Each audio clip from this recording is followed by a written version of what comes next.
बोलो चौथ माता की जय। बैसाख चौथ व्रत की कहानी। एक गांव में एक सेठ और सेठानी रहते थे। उनके एक बेटा और बहू थे। बहू बर्तन मांजकर पानी डालने नीचे जाती तो पड़ोस की औरतें उससे पूछती, आज खाने में क्या खाया? तो वह कहती, बासी कुसी तरबासी। एक दिन जब वह बर्तन मांजकर पानी फेंकने गई तो रोजाना की तरह औरतों ने पूछा कि आज क्या खाया? तो फिर उसने वो यही जवाब दिया, बासी कुसी तरबासी। उस दिन सेठ के बेटे ने नीचे उतरते हुए उसकी यह बात सुन ली। मन में सोचने लगा, अभी तो यह ताजा भोजन करके आई है, फिर इनको बासी कुसी क्यों बता रही है। दूसरे दिन उसने माँ से आकर कहा, माँ खीर खांड का भोजन बनवाना। माँ, बेटा अब और बहू तीनों ने बड़ी प्रसन्नता से भोजन किया। बहू बर्तन मांज कर पानी को नीचे डालने गई तो पीछे पीछे उसका आदमी भी चला गया। आज भी हमेशा की तरह औरतों ने पूछा, आज क्या खाया? तो उसने वही जवाब दिया, बासी कुसी तरबासी। उसके आदमी को बहुत गुस्सा आया। आज तो मेरे सामने खीर खांड का भोजन किया है, फिर भी यह बासी कुसी क्यों बता रही है? इसमें क्या रहस्य है? इस बात को समझने के लिए वह रात का इंतजार करने लगा। जब रात हुई और वह कमरे में आई तो उसके आदमी ने पूछा कि आज तूने खीर खांड का भोजन किया, फिर पड़ोसी औरतों को बासी कुसी क्यों बता रही है? तब बहू मुस्कुराकर बोली कि आपके दादा परदादाओं की कमाई है। तो वह बासी कुसी हुई या नहीं, यह सुनकर उसने परदेश जाने की सोच ली। सुबह उठकर माँ से बोला, माँ मैं कमाने के लिए परदेश जाऊंगा। माँ ने कहा, अपने पास बहुत धन है, तुझे परदेश जाने की क्या आवश्यकता है? लेकिन बेटे के जिद करने पर माँ ने परदेश जाने की स्वीकृति दे दी। वह कमाने के लिए परदेश चला गया। वहां उसे एक सेठ के यहाँ नौकरी मिल गई। कुछ ही समय में वह सारा कामकाज करने लग गया। सेठ अपना सारा कारोबार उसे सौंप कर स्वयं तीर्थ यात्रा पर चला गया। इधर सास ने यह कह रखा था कि दिए की बुझावे तो चूल्हे की मत बुझने देना, चूल्हे की बुझ जावे तो दिए को मत बुझने देना। लेकिन एक दिन दोनों अग्नि बुझ गई तो बहू पड़ोस में अग्नि लेने गई। उसने देखा कि वहां पड़ोस की औरतें किसी माता का पूजन कर रही हैं। यह देखकर उसने पूछा, आप किस माता का पूजन कर रही हैं? मुझे भी बताओ कि यह किसका व्रत है तथा इसके करने से क्या फल होता है। तो उसमें से एक बोली, हम चौथ माता का व्रत व पूजन कर रही हैं। इसके करने से क्या होता है? इसके करने से बिछड़ों का मिलन होता है, निपुत्र को पुत्र प्राप्त हो जाता है। बहू ने कहा कि मेरे भी पति परदेश गए हैं, काफी समय हो गया है।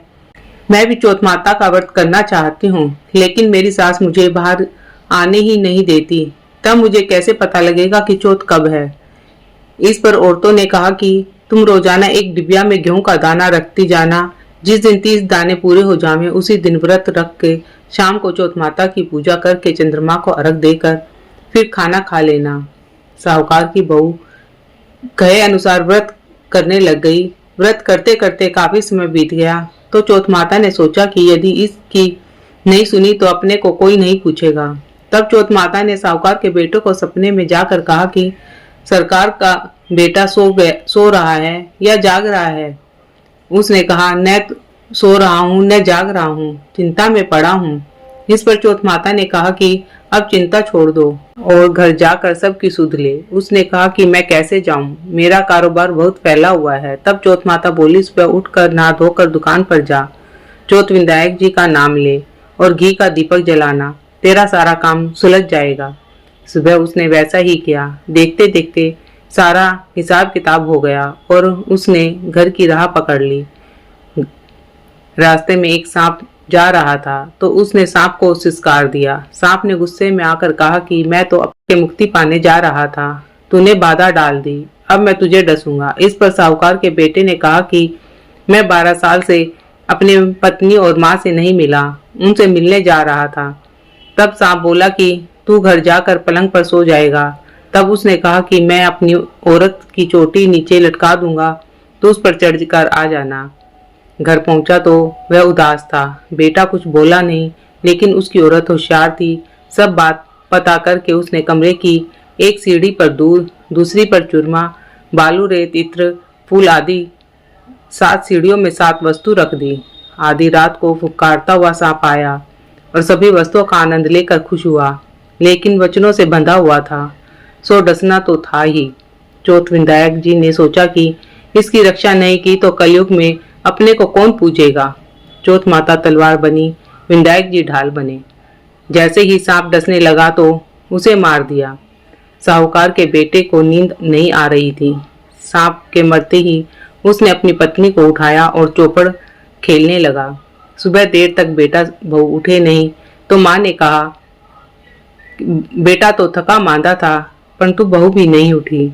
जाकर देखा तो खून ही खून हो रहा था। उसने कहा कि मेरे बेटे बहू को किसने मारा। सास ने कहा कि तूने क्या किया, ये तो मुझे समय पर खाना देती थी। वह बोली कि महीने में मैं एक चौथ व्रत करती थी, सुबह का खाना पानी वाले को देती, दूसरी बार का गाय के बछड़े को खिलाती, तीसरी बार का उट्यायन में गाड़ देती और चौथी बार का पूजा करके चंद्रमा को अर्घ देकर खा लेती। मैंने पूजा के लिए बनिए की दुकान से घी गुड़ मंगवाया, सो उसका जाकर हिसाब करो। सास ने पानी वाले से पूछा तो उसने कहा कि महीने में एक दिन मुझे देवे थी। बछड़े से पूछा तो उसने मुंह से फेंक के फूल गिरा दिए। उट्यान खोदा तो रोटी के जगह सोने के चक्के निकले। बनिया से पूछा तो उसने भी कहा कि महीने में एक बार मेरे से घी गुड़ मंगवाती थी। फिर बहू ने कहा कि मुझे अब बैसाख की चौथ का उद्यापन करना है। सास बहू ने चौथ माता का व्रत व उद्यापन धूमधाम से किया और आराम से जीवन बिताया। हे चौथ माता, जैसे उन पर प्रसन्न हुई वैसे हम पर भी प्रसन्न होना। कहने सुनने हुंकारा भरने वालों की भी सभी मनोकामनाएं पूरा करना। अमर सुहाग देना। बोलो चौथ माता की जय।